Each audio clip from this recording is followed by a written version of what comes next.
RSS यानी कि राष्ट्रीय स्वयं सेवक संघ, इस जथेबंदी का लगभग 100 साल पहला जन्म होया, या सौखे शब्दों में कह लो कि 100 साल होने वाले ने लगभग इस जथेबंदी नूं बनिया। इस जथेबंदी का मेन हैडकुआटर नागपुर,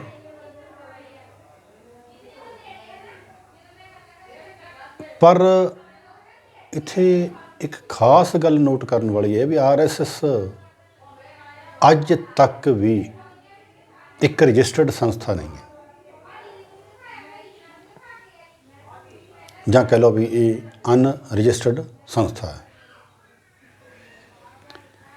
1985 में जदों बामसेफ DS4 ते बसपा के संस्थापक साहब श्री कांशी राम जी का बामसेफ के लोगों नाल डिस्प्यूट पैदा हो गया, तो कुछ लोगों ने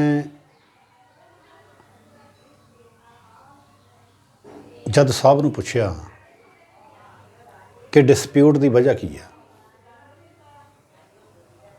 तो साहब ने कहा भी मैं बामसेफ नूं रजिस्टर्ड नहीं करवाना चाहता, पर कुछ लोग इस जथेबंदी नूं रजिस्टर्ड करवाना चाहते हैं, जद कि मैं RSS की तर्ज ते ये जथेबंदी बनाई सी ते RSS की तर्ज ते मैं इसनूं रजिस्टर्ड नहीं करवाया। पर कुछ लोग इस गल नूं मनदे ही नहीं, वो इस बामसेफ नां दी जथेबंदी नूं रजिस्टर्ड करवाउण ते तुले होए हन।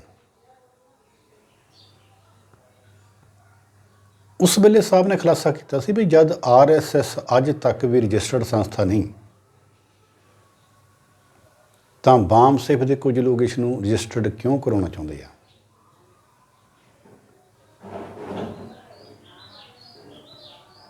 साहब ने कहा कि जदों तुसीं किसी जथेबंदी नूं रजिस्टर्ड करवाओगे तो फिर उस जथेबंदी का सारा हिसाब किताब सरकार दे नज़र विच होऊगा, उस जथेबंदी का ऑडिट होवेगा, उस जथेबंदी दीयां चोणां भी होणगीਆਂ, उस जथेबंदी के किन्ने मैंबर ने, कौन उहदा प्रधान आ, कौन कैशियर है, कौन सकत्तर है, कौन खजानची है, लगभग सारा डाटा सरकार दे कोल होवेगा।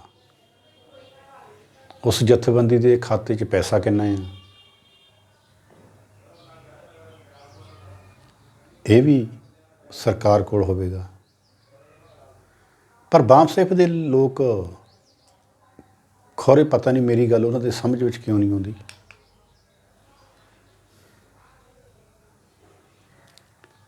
साहब ने कहा कि जब RSS बिना रजिस्टर्ड होया तो चल सकती है, जां परदे ते पिछे रह के भाजपा नूं सपोर्ट कर सकती है, तो फिर बामसेफ नां दी जिहड़ी जथेबंदी आ वो अनरजिस्टर्ड रह के बसपा नूं क्यों सपोर्ट नहीं कर सकती। बामसेफ ते साहब श्री कांशी राम विचाले ये भी एक डिस्प्यूट का रीजन सी। साहब ने कहा कि जदों थोड़ा सरकार को वही खाता होवेगा तो फिर थानू सरकार दी हर नज़र चों गुजरना पवेगा। सरकार को थोड़ा सारा लैन देन हिसाब किताब ਜਮ੍ਹਾਂ ਖਾਤਾ ਸਾਰਾ ਕੁਝ ਹੋਵੇਗਾ। ਪਰ ਮੈਂ ਵਾਮ ਸੇਫ ਵਾਲਿਆਂ ਨੂੰ ਕਹਿਣਾ ਕਿ ਤੁਸੀਂ ਇਹ ਗਲਤੀ ਨਾ ਕਰੋ।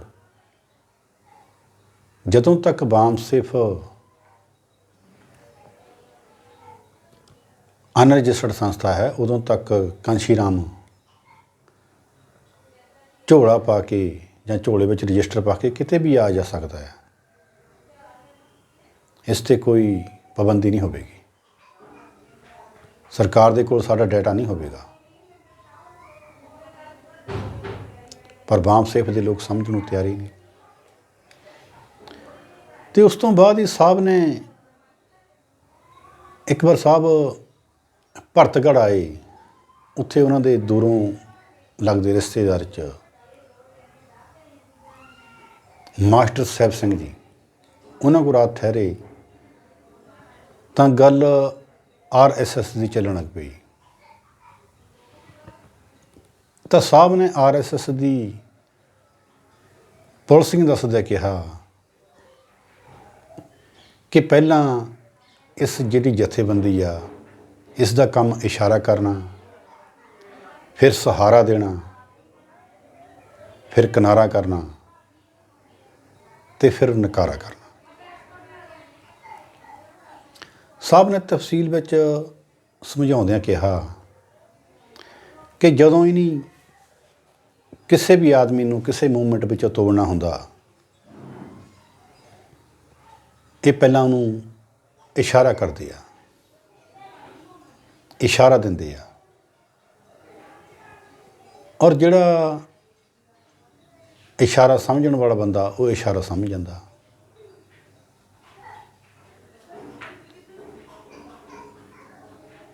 ਉਹ ਬੰਦਾ ਇਸ਼ਾਰਾ ਸਮਝਣ ਤੋਂ ਬਾਅਦ ਜਾਂ ਕਿਸੇ ਜਥੇਬੰਦੀ ਵਿੱਚੋਂ ਟੁੱਟਣ ਤੋਂ ਬਾਅਦ ਇੱਧਰ ਉੱਧਰ ਹੁੰਦਾ ਤਾਂ ਫਿਰ ਉਹਨੂੰ ਸਹਾਰਾ ਵੀ ਦਿੰਦੇ ਆ, ਉਹਨੂੰ ਉੱਠਣ ਲਈ, ਬੈਠਣ ਲਈ, ਤੁਰਨ ਲਈ, ਖਾਣ ਲਈ, ਪੀਣ ਲਈ, ਪਹਿਨਣ ਲਈ, ਉਹਦੇ ਬੱਚਿਆਂ ਤੱਕ ਲਈ ਹਰ ਤਰ੍ਹਾਂ ਦਾ ਸਹਾਰਾ ਦਿੰਦੇ ਆ। ਮੇਰਾ ਕਹਿਣ ਦਾ ਮਤਲਬ ਕੀ ਹੈ, ਤੁਸੀਂ ਸਮਝ ਸਕਦੇ ਆ। ਅਤੇ ਫਿਰ ਇਸ਼ਾਰੇ ਤੋਂ ਬਾਅਦ ਉਹਨੂੰ ਸਹਾਰਾ ਦਿੰਦੇ ਆ। ਅਤੇ ਜਦੋਂ ਸਹਾਰਾ ਦਿੰਦੇ ਆ, ਉਹ ਆਪਣੀ ਸਮਾਜ ਤੋਂ, ਆਪਣੀ ਮੂਵਮੈਂਟ ਤੋਂ, ਆਪਣੀ ਜਥੇਬੰਦੀ ਤੋਂ ਬੰਦਾ ਭਟਕ ਜਾਂਦਾ। ਉਸ ਤੋਂ ਬਾਅਦ ਸਹਾਰੇ ਤੋਂ ਬਾਅਦ ਫਿਰ ਉਹਦੇ ਤੋਂ ਕਿਨਾਰਾ ਕਰਨਾ ਸ਼ੁਰੂ ਕਰ ਦਿੰਦੇ ਆ ਇਹ RSS ਦੇ ਲੋਕ। ਉਹਨਾਂ ਨੇ RSS ਦੀ ਇਹ ਪਾਲਿਸੀ ਸਮਝਾਉਂਦੇ ਕਿ ਖਤਰਨਾਕ 4 ਪਾਲਿਸੀਆਂ। ਉਸ ਤੋਂ ਕਿਨਾਰਾ ਫਿਰ ਇਸ ਕਰਕੇ ਕਰਨਾ ਸ਼ੁਰੂ ਕਰ ਦਿੰਦੇ ਕਿ ਉਦੋਂ ਤੱਕ ਉਹ ਜਿਹੜਾ ਆਦਮੀ ਆ, ਉਹ ਆਪਣੀ ਮੂਵਮੈਂਟ ਵਿੱਚ, ਆਪਣੀ ਕੌਮ ਵਿੱਚ,